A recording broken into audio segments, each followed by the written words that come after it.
I sit with his mom during the game to that first of all, we got our ass beat, and it was cold and rainy, which didn't make it into fun. But Jay Jacobs, athletic director, I got your coach. Go get Turner Gill at Buffalo, man. It's time. The Auburn family, I love y'all. Alabama, I love you too. But it's time. Go get Turner Gill at the Buffalo right now. University of North Carolina, just want you to know I just had to vent. You did a great job, and you're still number one in Country Day High School. How y'all doing? They talk about their high school earlier. Hey, listen, as I said earlier, Coach Keith Etchert and the Leeds Green Wave, congratulations. State champions in my high school. I love you guys. Great job. I watched the game today. I'm proud of y'all. Keep it up. Now back to our regularly scheduled Yellow Jackets. Oh, my. Oh, Mill Creek Hawks, by the way. Oh, Mill Creek. Oh, they should. They come in every year. They'll be here later this year. They're like part of the damn family. They got a 6'1" center. Not this year. Not this year. Oh, really? No. He's 6'2". He grew last summer.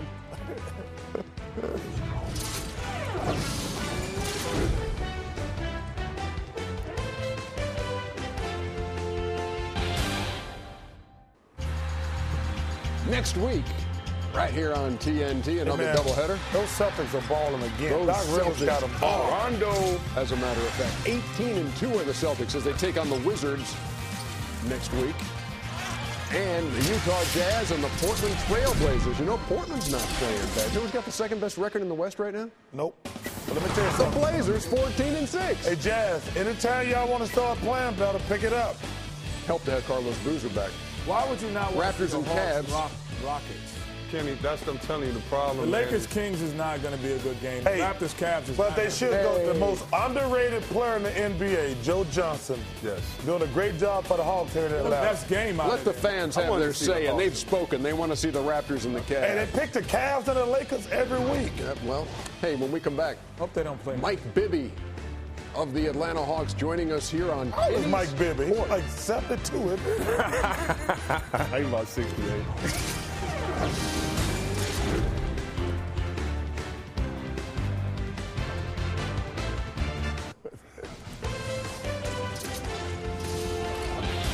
And we welcome you back to Inside the NBA. We have a special guest joining us here on Kenny's Court from the 11-6 Atlanta Hawks. It is Mike Bibby, a former teammate, obviously, of Chris Webber. So this Bring back the love. Hey, did you hear what he said about you earlier?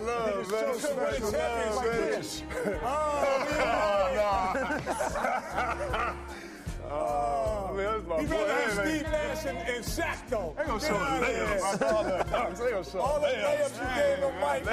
Oh, you kidding me? Very special.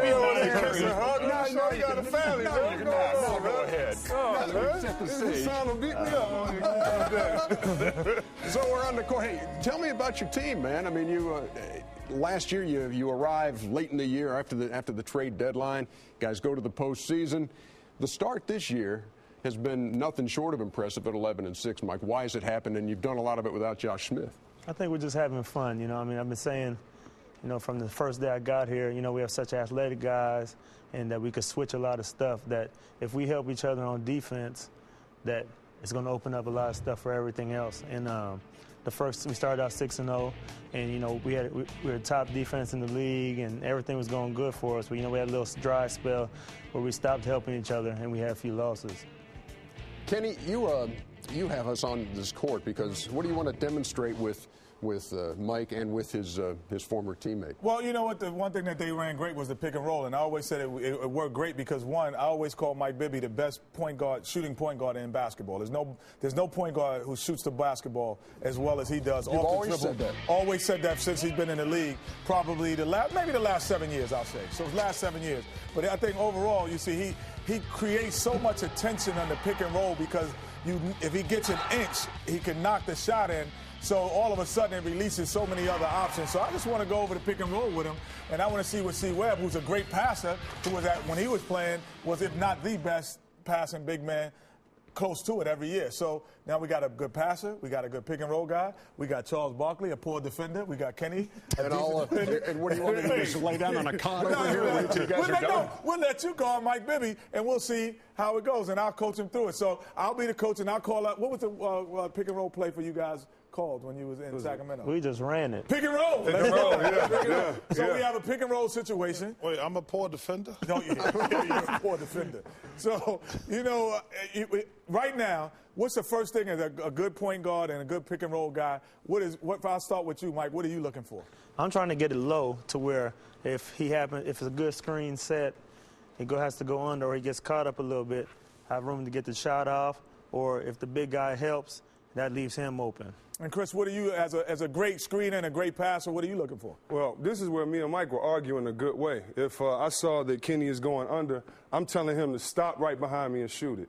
Or if I'm shooting my jump shot, or depending on how Charles is playing me, he's going to tell me what to do. So I'm going to either come here and set the pick when he gets low, or I have the option, because he shoots so great, when Charles steps out, I can just slip, what the Phoenix Sun does a lot in the pick and roll. Okay, so let's go through one mock pick and roll. Ernie and Charles, you guys could play it any way you want. You just get this. You know what? Because normally a team discusses what they're going to do. So you tell, we're going to talk. You go tell Ernie what you're going to do defensively, and you got to go what you're going to do. Give him that. I know, but give him that whoop-de-whoop. Okay, let's go. You know what's interesting? You know what I'm saying? Give him the hop. See, I think the pick and roll is the toughest play in basketball to cover. But it gets even tougher if, number one, the guy's a great shooter. That brings one problem, because if he's a great shooter, the big guy's got to help more. But also, if the guy is like C-Web, he's a great player and can finish, that's another problem. That's why it's the toughest play. That's why when you look at the great pick and roll people, clearly Karl Malone and John Stockton were the best ever at it. And then Mark Price and Brad Daugherty. The pick and roll is the hardest play, but it's the hardest play if both guys can play. Now, if the big guy, first of all, if the guard is not a shooter, he can't shoot. That's easy. He's not a shooter. And if this guy can't finish, then it's better. And I'll be the weak side defense. So I'll be the weak side defense. And Kenny, I also think too, if you're selfish in the pick and roll, is a lot of time why it doesn't work. Right. Because when I get open over there, you have to rotate, and I got this guy in the corner most of the time. No question. Okay, let's run it. So he run it. Ernie's going. Oh, he went over. Ernie's trying to get over. He's trying to get back. Oh, hold on, man. Ernie's trying to get serious, man. Hold on. So wait. Oh no, I told Charles.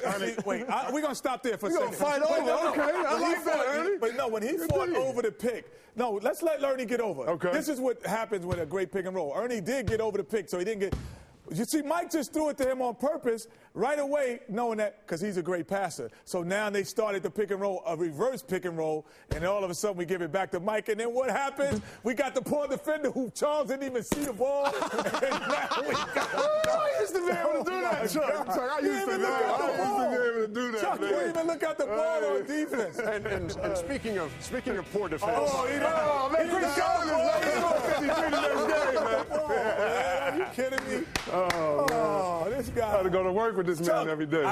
Ball you man, always. Ball you man. You learn I was concentrating on offense. I'm not a defender. Mike Bibby, thanks a lot for being here, man. Hey, keep up the good work. Take care of my boy, Mike Woody. Keep shooting, I got baby. it. Love you, boy. All right, baby. Good job. Oh, there it is. A little more. Good D, man. Let's fight over, man. Baby. As we head to break. Elbow, everything. He took it serious. We both are so excited 'cause we're reunited. Inside the NBA, brought to you by the Hyundai Holiday Sales Event. Going on at your local Hyundai dealer right now. 'Tis the season to be smart with your money. It's time for EJ's Nino Stat of the Night. Presented by Hyundai. Hey, got a sponsor thanks to TNT's new premiere show, Leverage. Wow. Which begins airing this Sunday, December 7th, 10 o'clock. Just in case you have not seen one of the numerous commercials running for Leverage, here's a little sample. My name is Nathan Ford. I'm an honest man in a dishonest world. Am I a white knight, black king? If you have to ask, you're on the wrong side. Academy Award winner Timothy Hutton. We provide leverage. See the special commercial-free series premiere Sunday at 10. And catch all new episodes Tuesdays at 10, only on TNT. Commercial-free premiere event presented by the Hyundai Genesis. Looks like a cool show. Timothy Hutton, Academy Award winner. And the show also has an online game So starting Sunday, you can go to Leverage 8.